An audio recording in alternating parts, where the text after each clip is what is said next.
Solo le pedí que no fumara dentro de la casa. Nada más. No levanté la voz ni reclamé. Le hablé desde el pecho apretado, desde ese aire que ya no llega completo. Ella me miró como se mira a algo viejo que estorba y soltó sin pudor: «Cállese ya, huele peor que el cigarro». Luego se rió, no una risa grande, sino corta, afilada de desprecio. En ese instante entendí que no era el humo lo que me ahogaba, era la falta de respeto. Esa misma tarde algo se puso en marcha y ya no habría vuelta atrás.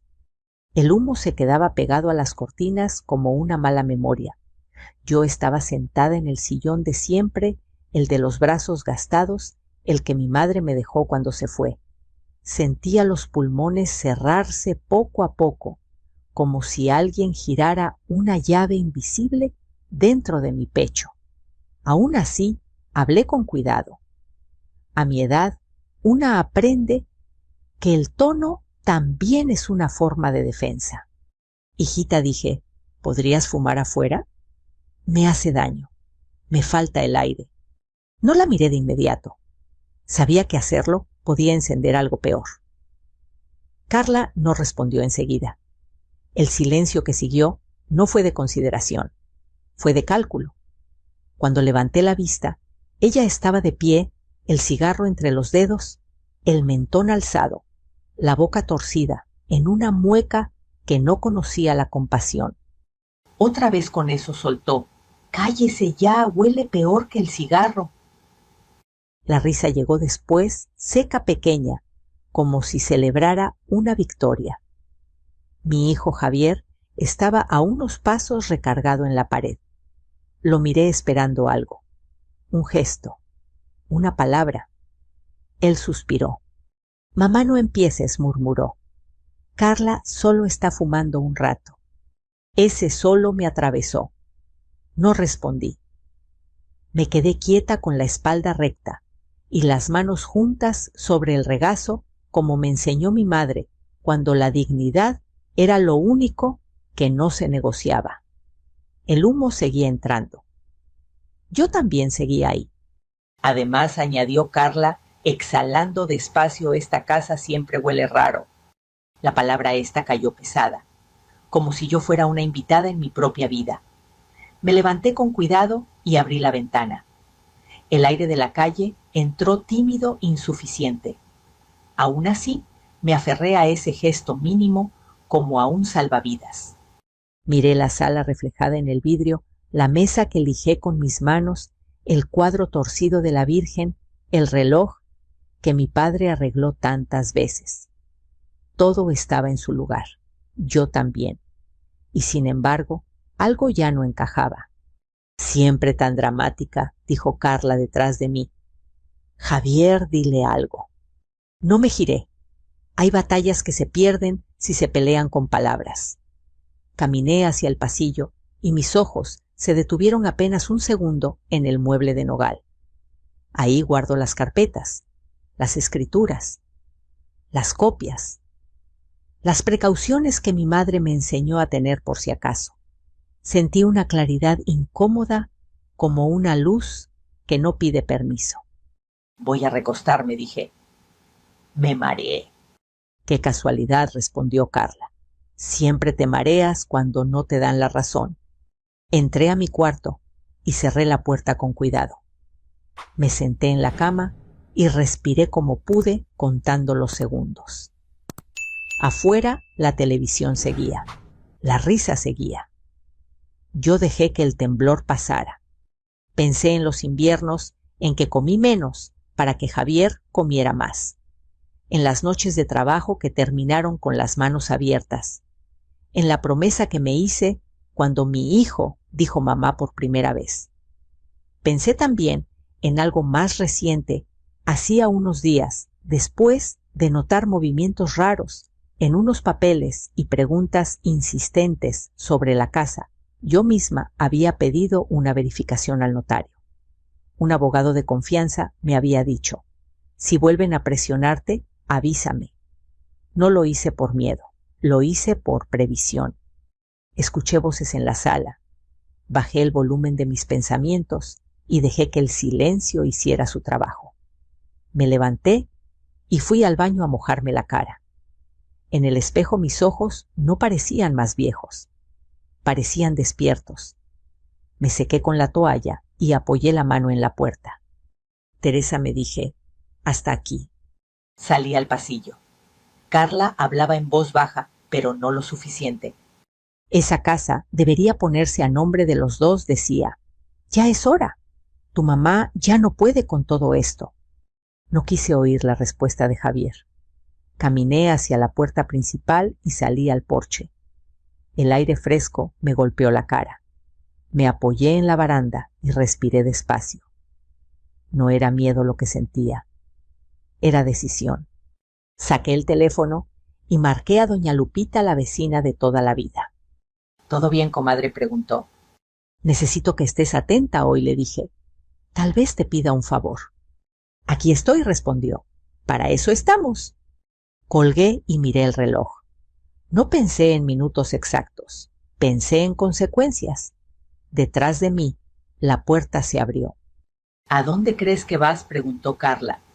Me giré despacio. A respirar, respondí.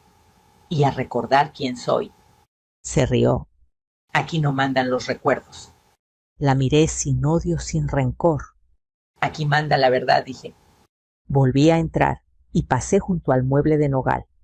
Toqué la madera. No abrí nada. Aún no. La casa estaba en silencio, por primera vez en horas. Me senté en el sillón heredado y dejé que el aire entrara poco a poco. Supe entonces que esa tarde no terminaría como ella creía, porque cuando el respeto se pierde, no se recupera con humo ni con risas, se recupera con límites. Y yo estaba lista para ponerlos. La tarde avanzó con una lentitud engañosa. Afuera, la calle seguía su ritmo habitual, un vendedor pasando con su carrito un coche que frenaba una radio lejana. Adentro, en cambio, todo parecía haberse detenido en un punto exacto, como si la casa esperara una decisión que llevaba años postergándose. Yo me quedé sentada en el sillón, heredado, las manos juntas, escuchando mi propia respiración. No era cómoda, pero era honesta. El silencio no siempre es vacío. A veces es un espacio donde por fin se escucha lo que uno ha evitado durante décadas. En ese silencio entendí algo que me costó aceptar. No estaba cansada por la edad. Estaba cansada de ceder, de acomodarme, de fingir que ciertas palabras no dolían y que ciertos gestos no dejaban marca. Me levanté y caminé hacia la cocina. Me serví un vaso de agua y bebí despacio, cuidando no apurarme. Cada sorbo era un recordatorio de que seguía aquí, de que mi cuerpo, aunque frágil, aún respondía. Miré la mesa, el mantel bordado por mi madre, la silla donde Javier se sentaba de niño a hacer la tarea. Todo seguía igual, pero yo ya no. Recordé la primera vez que mi hijo se avergonzó de mí. Tendría 15 años. Yo fui a recogerlo a la escuela con el uniforme de trabajo puesto, y uno de sus amigos hizo un comentario burlón. Javier rió para encajar. Esa noche me pidió que no volviera a pasar por él. Yo acepté. Me dije que era una etapa, que ya pasaría. Ahí aprendí a callar una parte de mí para no incomodarlo. Ese aprendizaje me acompañó demasiado tiempo. Fui al pasillo y me detuve frente al mueble de nogal. No lo abrí aún. Pasé la mano por la madera, sintiendo las vetas la solidez. Mi madre siempre decía que lo importante no es tener cosas, sino saber dónde están cuando hacen falta. Volví a la sala y me senté de nuevo. Escuché pasos, voces bajas. Carla y Javier hablaban en la cocina. No distinguí las palabras, pero sí el tono prisa molestia, algo parecido a impaciencia. Mamá, dijo Javier, asomándose a la sala. ¿Te sientes mejor? Estoy más clara, respondí. Que no es lo mismo, pero sirve. Se quedó de pie indeciso. Carla apareció detrás de él cruzada de brazos. No exageres, dijo. Nadie te atacó. Solo te pedí que no hicieras drama. La miré con calma, no con la calma sumisa de antes, sino con una distinta, más firme. Pedir respeto no es drama, dije. Es un límite. Ella rodó los ojos. ¿Siempre tan sensible? No respondí. Aprendí que algunas frases no merecen respuesta. Javier bajó la mirada. Luego hablamos, dijo. Sí, asentí. No porque quisiera hablar en ese momento, sino porque entendí que esa conversación no debía darse con prisa ni con testigos innecesarios. Ellos se fueron al cuarto y la casa volvió a quedarse en silencio. Ese silencio ya no me apretaba el pecho. Me acompañaba. Saqué el teléfono y marqué al abogado que me había recomendado una amiga semanas atrás, cuando noté preguntas insistentes sobre papeles y firmas. No entré en detalles entonces, solo pedí orientación. Ahora su voz al otro lado de la línea fue firme. Hizo bien en no firmar nada, me dijo. Si hay presión o irregularidades, el siguiente paso es verificar. Yo ya dejé la solicitud en la notaría. Ellos se comunicarán. Colgué y sentí una serenidad extraña. No euforia, no alivio completo. Serenidad, como cuando una decide dejar de correr y empieza a caminar con rumbo. Pensé en doña Lupita, en su aquí estoy sin preguntas. Pensé en cuántas veces subestimé la fuerza de la gente sencilla, la que observa y recuerda. Me prometí no volver a minimizar eso. Caminé hasta mi cuarto y abrí el armario. Saqué la caja de madera donde guardo lo importante. No la abrí, solo la puse sobre la cama visible. Era suficiente por ahora. Me senté a su lado y apoyé las manos encima. No temblaban. Escuché de nuevo voces en la sala. Carla reía una risa distinta a la de antes, más tensa. Javier hablaba rápido. No me levanté. El silencio seguía siendo mi decisión. Cuando el sol empezó a bajar la luz de la tarde, entró inclinada por la ventana. Me levanté y abrí un poco más para ventilar. El aire entró fresco, llevando consigo el polvo y el olor viejo. Tosí apenas, pero respiré mejor. Pensé en algo que mi madre repetía. Callar no siempre es aguantar. A veces es tomar impulso. Me senté otra vez. Miré el reloj. No conté minutos. Conté certezas. Sabía que esa tarde no terminaría en una discusión más. Sabía que no volvería a pedir permiso para cuidar mi salud.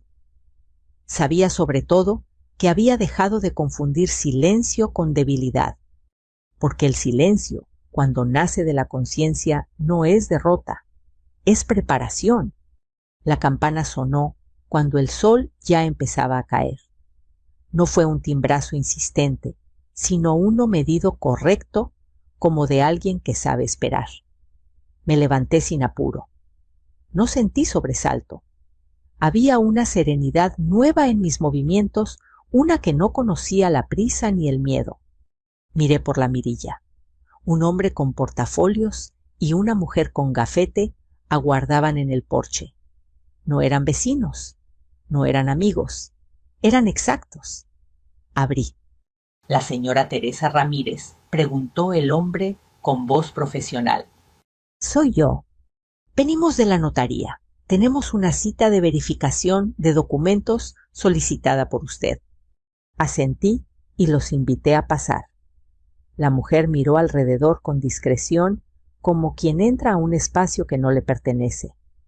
Abrí la ventana de la sala para que entrara aire fresco. El olor a humo ya casi no estaba, pero no quise dejar rastro. «Gracias por venir», dije. «Adelante». Colocaron el portafolio sobre la mesa. El hombre sacó unas hojas y las extendió con cuidado sin dramatismo. «Se trata de una solicitud ingresada recientemente», explicó. «Autoriza trámites relacionados con la propiedad. Aparece una firma atribuida a usted». Tomé el documento. Leí despacio. No necesitaba lentes para saberlo. Esa firma no era mía. Se parecía así como se parece una sombra a un cuerpo, pero le faltaba algo esencial: decisión. Yo no firmé esto, dije, y nunca autoricé a nadie a hacerlo por mí. La mujer del gafete levantó la vista. ¿Reconoce esta firma como suya? No respondí. Reconozco la mía. Esta no lo es. Me levanté y fui al mueble de nogal. Lo abrí con calma y saqué la carpeta.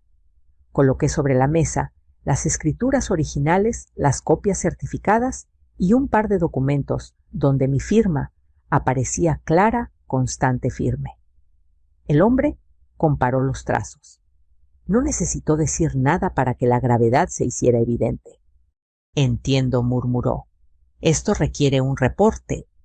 En ese momento escuché pasos apresurados en el pasillo. Carla apareció en la sala, con el teléfono en la mano, la expresión dura. ¿Qué es todo esto?, preguntó. ¿Quiénes son? Personas que vienen a confirmar la verdad, respondí.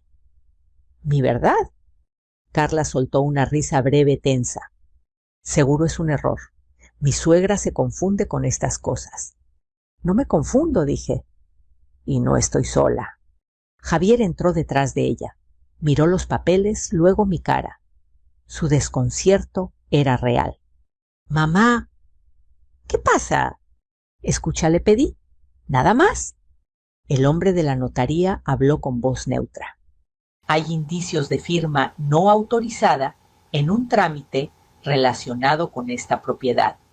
Necesitamos levantar un acta y notificar a las autoridades competentes. Esto es exagerado, saltó Carla. Yo solo intenté ayudar. Aquí nadie roba nada. La mujer del gafete tomó nota sin mirarla. Ayudar no es firmar por otro, dijo, y menos sin consentimiento. Carla me miró con fastidio.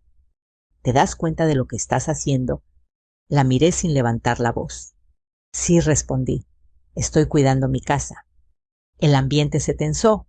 Javier dio un paso atrás, como si el suelo se hubiera movido. Carla dijo, ¿tú hiciste esto? Ella no respondió de inmediato. Buscó una salida en la sala, en la puerta, en mi cara. No la encontró. Solo estaba poniendo orden, dijo al fin. Tu mamá ya no puede con todo. Sentí el impulso antiguo de defenderme con explicaciones. Lo dejé pasar. Puedo, dije, y lo estoy haciendo. El hombre cerró el portafolios. Vamos a enviar el informe hoy mismo, explicó. Es probable que se cite a las partes para aclaraciones. Asentí. No pedí disculpas. No las debía. El timbre volvió a sonar. Esta vez distinto. Miré por la mirilla. Una patrulla estaba estacionada frente a la casa. 2 oficiales bajaban con calma. No hubo gritos. No hubo urgencias exageradas. Todo seguía un curso que yo había iniciado días antes, cuando decidí no firmar nada y pedir orientación. Abrí la puerta. Buenas tardes, dijo uno de los oficiales. ¿La señora Teresa Ramírez? Soy yo. Venimos por una notificación relacionada con un posible intento de falsificación de documentos. La notaría nos envió el reporte preliminar. Carla palideció. Javier se quedó inmóvil. No es necesario discutir aquí, continuó el oficial. Solo recabar información. Los invité a pasar. La casa no tembló. Yo tampoco. Mientras hablaban, observé a Javier. Vi en sus ojos algo que no había visto antes: duda. No sobre mí, sino sobre lo que había permitido. Carla cruzó los brazos rígida sin decir palabra. Señora, me dijo el oficial, agradecemos que haya actuado con anticipación. Eso facilita todo. Asentí. Actuar a tiempo también es cuidarse, respondí. Cuando se fueron, la sala quedó en silencio otra vez. Un silencio distinto. Javier se sentó despacio. Mamá dijo, yo no sabía. Ahora sabes, respondí. Y eso es lo que importa. Carla me miró con rabia contenida. Esto no se queda así, murmuró. No dije, Esto por fin se aclara. Cerré el mueble de nogal con cuidado. No para esconder nada, sino porque todo estaba al fin en su lugar. La noche cayó sin dramatismos, como caen las cosas que ya no necesitan anunciarse. Afuera, los ruidos habituales del barrio fueron apagándose uno a uno.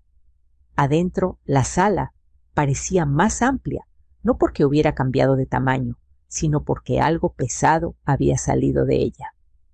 Me quedé de pie un momento largo, observando el espacio donde horas antes el humo había reclamado su derecho. Ahora solo quedaba el aire tibio y quieto. Javier seguía sentado con las manos entrelazadas, mirando un punto fijo del suelo. Carla permanecía de pie rígida, como si la casa ya no la reconociera. No había gritos. No los necesitábamos. Voy a cambiar la cerradura, dije al fin. La frase no fue una amenaza ni un anuncio solemne. Fue una decisión. Javier levantó la cabeza. ¿Qué? No por castigo, aclaré. Por cuidado. Carla soltó una risa incrédula. ¿Me estás echando? La miré sin prisa. Estoy cerrando, respondí. No es lo mismo. Saqué el teléfono y marqué el número del cerrajero que doña Lupita me había pasado tiempo atrás, por si algún día hacía falta. Nunca imaginé que ese día llegaría tan pronto. Contestó y quedó en venir en cuanto terminara un trabajo cercano. Colgué y guardé el teléfono. Esto es exagerado, dijo Carla. ¿Te estás pasando? No respondí. Me estoy quedando. Javier abrió la boca para decir algo, pero se detuvo. Lo vi debatirse entre la costumbre y la realidad. No intervine. Aprendí que hay silencios que permiten pensar. Mientras esperábamos, abrí todas las ventanas de la sala. El aire fresco entró con más fuerza. Tosí apenas lo justo para recordar por qué estaba haciendo todo aquello. Me senté en el sillón heredado y apoyé las manos en los brazos gastados. Pensé en mi madre, en cómo me enseñó a no abrir la puerta a cualquiera, aunque insistieran. El cerrajero llegó puntual, discreto. Saludó con un gesto breve y se puso a trabajar sin hacer preguntas innecesarias. El sonido del metal cediendo de los tornillos saliendo tuvo algo de ceremonia. No dolía, liberaba. Listo, señora, dijo al final. Solo usted tendrá estas llaves. Las tomó de su bolsillo y me las entregó. Sentí el peso frío en la palma. Asentí. Gracias. Javier se levantó. Mamá, empezó. ¿Qué significa esto para mí? Lo miré con calma. Significa que hoy no decides tú, respondí. Mañana sí, pero con claridad. Carla dio un paso hacia la puerta y se detuvo al ver la cerradura nueva. Esto es ridículo, dijo. No me voy a quedar aquí parada. No tienes que quedarte, respondí. Tampoco tienes que entrar. Hubo un silencio incómodo. Carla tomó su bolso y salió sin despedirse. La puerta se cerró detrás de ella con un sonido firme. No hubo portazo. No lo necesitábamos. Javier se quedó de pie sin saber qué hacer con las manos. ¿Puedo quedarme esta noche?, preguntó, solo para pensar. Lo observé un instante. No vi soberbia, vi confusión, vi miedo. Puedes quedarte, dije.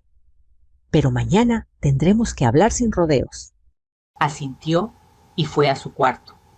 Yo regresé a la sala y me senté otra vez. El silencio volvió, pero esta vez no era tenso. Era un silencio que permitía escuchar el propio corazón. Preparé una taza de té y la bebí despacio. El aire entraba mejor. No perfecto, pero mejor. Miré la puerta a la cerradura nueva a la madera que tantas veces abrí sin pensar. Entendí algo sencillo y profundo. A la vez la puerta no pide permiso para proteger lo que está dentro. Antes de acostarme, guardé las carpetas en el mueble de nogal. No las escondí. Las acomodé. Apagué las luces y me dirigí a mi cuarto. Me recosté y cerré los ojos. El cuerpo se relajó de una manera que no recordaba. Esa noche dormí sin sobresaltos, sin humo, sin risas venenosas. Dormí con la certeza de que poner un límite no me había quitado nada. Me había devuelto algo esencial.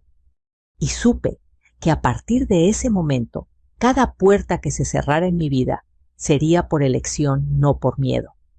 Me desperté antes del amanecer, no por la tos ni por un ruido, sino por esa sensación rara de haber tomado una decisión que no admite marcha atrás. La casa estaba en calma. No una calma frágil, sino una que se sostiene sola. Me levanté despacio y caminé hacia la cocina. Puse agua a calentar. El vapor subió lento, como si también necesitara tiempo. Mientras el café se hacía, miré el mueble de nogal desde la puerta del pasillo. Sabía lo que había dentro y sabía que ya no podía seguir guardándolo como si fuera un amuleto. Hay cosas que cuando llega su hora deben salir a la luz para cumplir su función. Javier apareció con pasos suaves, despeinado con esa cara que tenía de niño cuando despertaba después de una pesadilla. ¿Dormiste?, preguntó. Sí, respondí, y eso ya es decir mucho. Se sentó a la mesa. Le serví una taza. No hablamos de inmediato. Dejé que el silencio hiciera su parte. Cuando bebió el primer sorbo, respiró hondo, como si se preparara para algo difícil. Anoche pensé mucho, dijo, en lo que pasó, en lo que no quise ver. Asentí, no lo interrumpí. Carla me escribió, continuó. Dice que todo es un malentendido, que exageramos, que tú estás confundida. Lo miré con atención. ¿Y tú qué piensas? Dudó un instante. Que no fue un malentendido, respondió al fin. Fue una decisión.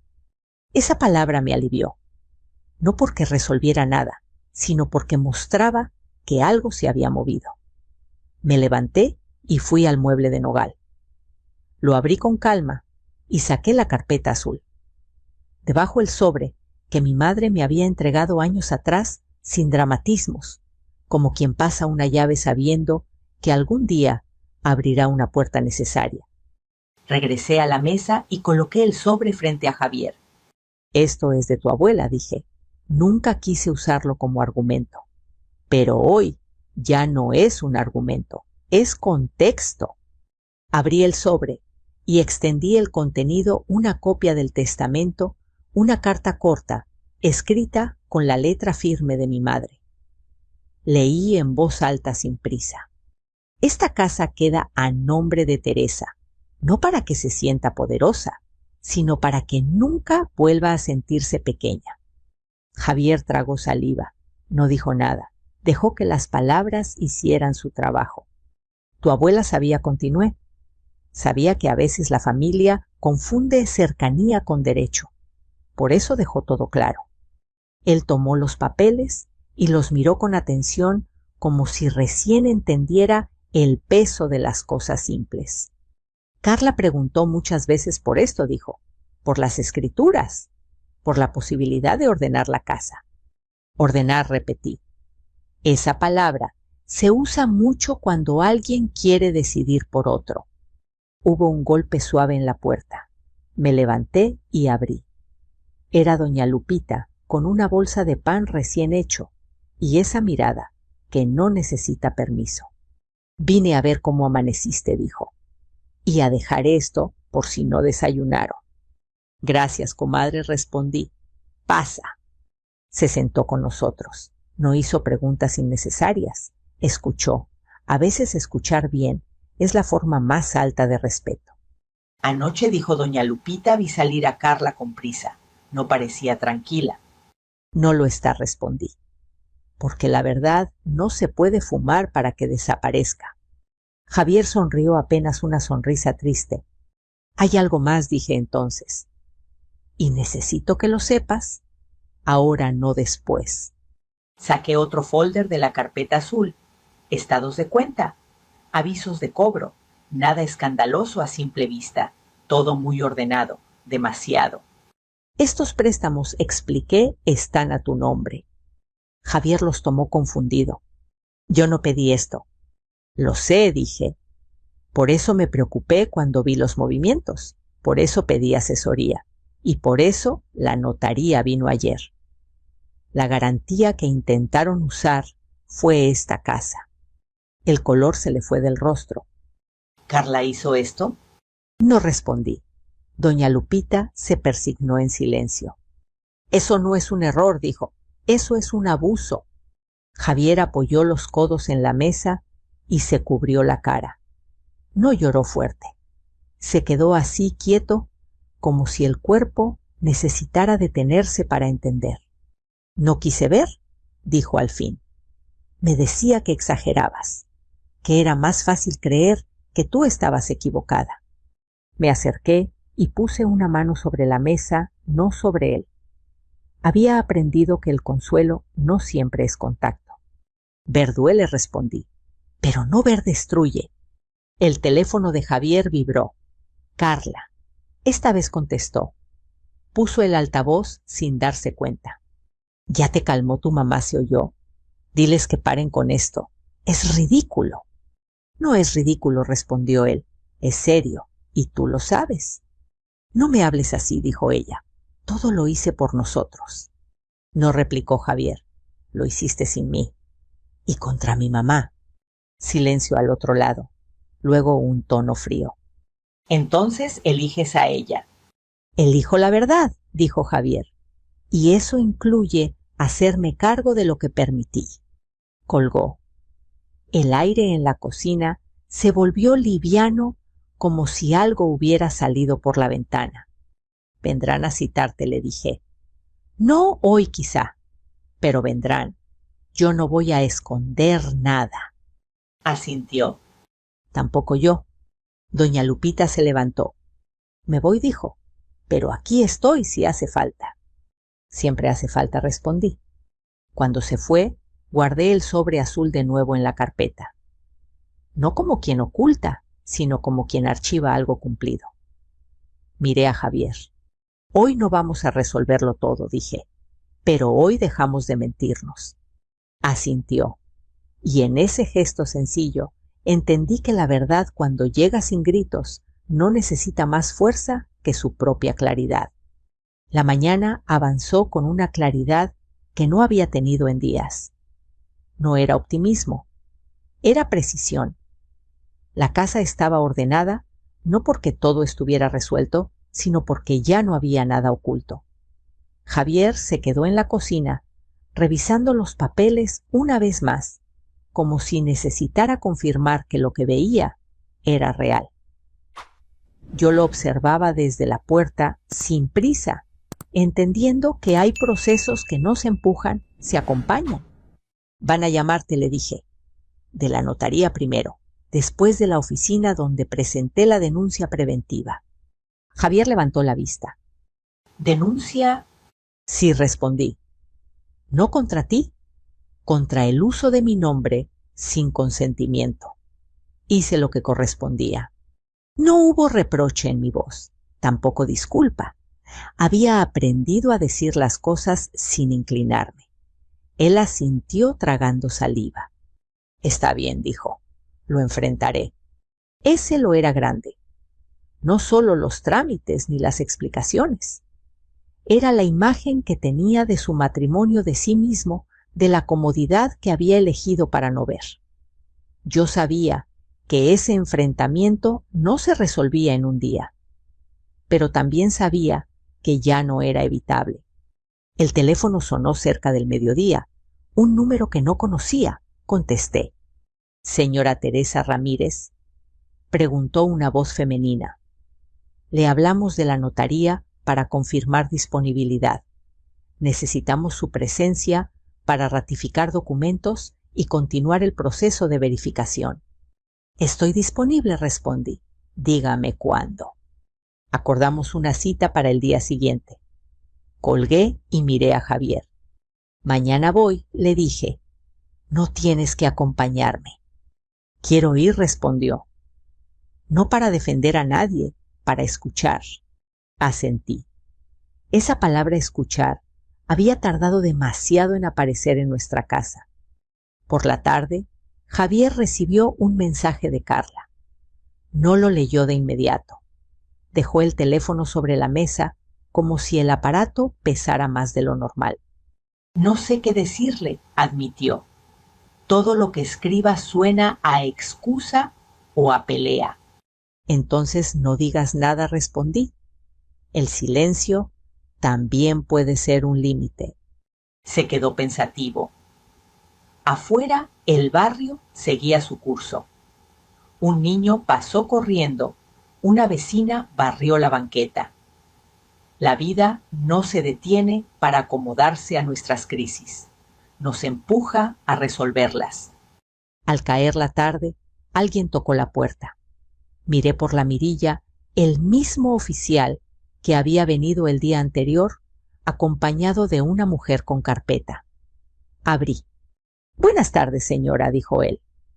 «Venimos a notificar formalmente que se abrió una investigación por posible uso indebido de firma. No es una detención, solo requerimos información adicional». Entiendo, respondí. Pase. Se sentaron en la sala. No hubo tensión exagerada, solo preguntas claras, respuestas precisas. Expliqué cuándo noté los movimientos extraños, a quién pedí asesoría, qué documentos tenía. La mujer tomó nota con atención. «Hizo bien en actuar a tiempo», dijo. «Muchas personas esperan demasiado». Miré a Javier, que escuchaba en silencio. Esperar no siempre es prudencia, respondí. A veces es miedo. El oficial asintió. Antes de irse, dejó una tarjeta. Si la señora Carla se comunica con usted para presionarla, repórtelo, indicó. No está obligada a hablar. Gracias, dije. Cuando cerré la puerta, Javier respiró hondo. Nunca pensé que llegaría a esto, dijo. Llegó porque se empujó, respondí. Y ahora hay que hacerse cargo.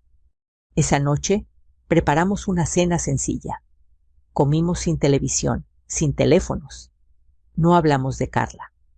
Hablamos de cosas pequeñas del trabajo de Javier, de una planta que quería poner en el patio, de un arreglo pendiente en la regadera. Era extraño y al mismo tiempo reparador, como volver a un idioma olvidado. Mamá dijo de pronto: «He sido injusto contigo». No contesté enseguida. Lo miré. No buscaba absolución. Buscaba responsabilidad. Permití cosas que no debía, continuó. No te defendí. No te cuidé cuando lo necesitabas. Eso es cierto, respondí. Y decirlo no te hace peor. Te hace consciente. Quiero cambiar, dijo. Pero no sé por dónde empezar. Empieza por no negociar lo que no se negocia, le dije. El respeto, la verdad, la salud de los que dices amar. Asintió. No prometió nada grandilocuente, y eso curiosamente me dio confianza. Antes de dormir, revisé una vez más las cerraduras. Cerré ventanas, apagué luces. La casa respondió con un silencio tranquilo. Me recosté y respiré. El aire entró sin pelea. Pensé en la risa de Carla, en el humo, en la facilidad con la que algunos creen que todo se puede tapar. Sonreí apenas. La verdad, cuando deja de negociarse, no necesita alzar la voz. Se sostiene sola. La mañana siguiente amaneció clara, sin esa pesadez que suele quedarse flotando después de una tormenta emocional. No sentí alivio inmediato ni una felicidad exagerada. Sentí algo más sobrio y más duradero equilibrio. Me levanté despacio, abrí las cortinas y dejé que la luz entrara sin pedir permiso. La casa respondió como si también hubiera estado esperando ese gesto. Preparé café y lo bebí con calma mirando el patio. Pensé en cuántas veces me senté ahí a justificar lo injustificable, a convencerme de que aguantar era parte del amor. Esa versión de mí ya no estaba. No había desaparecido por rabia ni por venganza, sino por entendimiento. Javier salió de su cuarto con el rostro serio pero descansado. Se sentó frente a mí sin rodeos. Hoy voy a hablar con Carla, dijo. No para discutir, para poner límites. Asentí. Eso es lo único que importa, respondí. No ganar, no convencer. Poner límites. No quiero seguir viviendo así, continuó. No quiero seguir siendo el hombre que calla para evitar conflictos y termina creando otros peores. Lo miré con atención. No vi dramatismo, vi responsabilidad. Eso era nuevo. Buscaré ayuda, añadió. Terapia, asesoría, lo que haga falta. No lo felicité. No lo abracé. No porque no me importara, sino porque entendí que ese camino debía recorrerlo sin aplausos inmediatos. A veces la mayor muestra de respeto es no intervenir. Más tarde salí a barrer la entrada.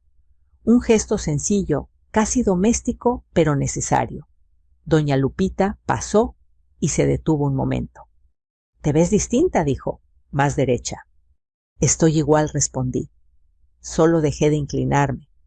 Sonrió y siguió su camino. Al mediodía sonó el teléfono. Era de la notaría. Confirmaron la cita y los pasos siguientes. Colgué sin sobresaltos. Sabía lo que venía. No me asustaba. Tener claridad quita mucho miedo. Por la tarde Javier se preparó para salir. Antes de irse, se detuvo en la puerta. Mamá dijo, «No sé si algún día puedas perdonarme». Lo miré con calma. «El perdón no es un punto de partida», respondí. «Es una consecuencia. Si cambias, llegará. Si no, no». Asintió. No discutió. Se fue. Cerré la puerta y giré la llave. El sonido fue firme, definitivo, pero no duro. Me senté en el sillón heredado y respiré sin esfuerzo. No había humo. No había risa de desprecio. Solo el murmullo lejano de la calle y el latido tranquilo de una casa que volvió a ser refugio. No sentí victoria. Sentí justicia. Y entendí algo que me tomó muchos años aprender. La justicia no siempre grita, no siempre castiga, no siempre humilla de vuelta. A veces simplemente ordena las cosas, devuelve los límites a su lugar y permite que cada quien cargue con lo que le corresponde. Yo ya no cargaba con lo que no era mío. Si llegaste hasta aquí, quizá algo de esta historia tocó una fibra en ti. Tal vez reconociste silencios, límites no puestos o decisiones postergadas. Si es así, no te lo guardes. Cuéntame en los comentarios desde qué ciudad nos estás escuchando y qué habrías hecho tú en mi lugar. Estas historias existen para recordarnos que nunca es tarde para recuperar la voz. Aquí seguiremos compartiendo relatos que hablan de dignidad, de límites y de segundas oportunidades. Si quieres acompañarnos, suscríbete al canal y no te pierdas la próxima historia. Sigamos este camino juntos.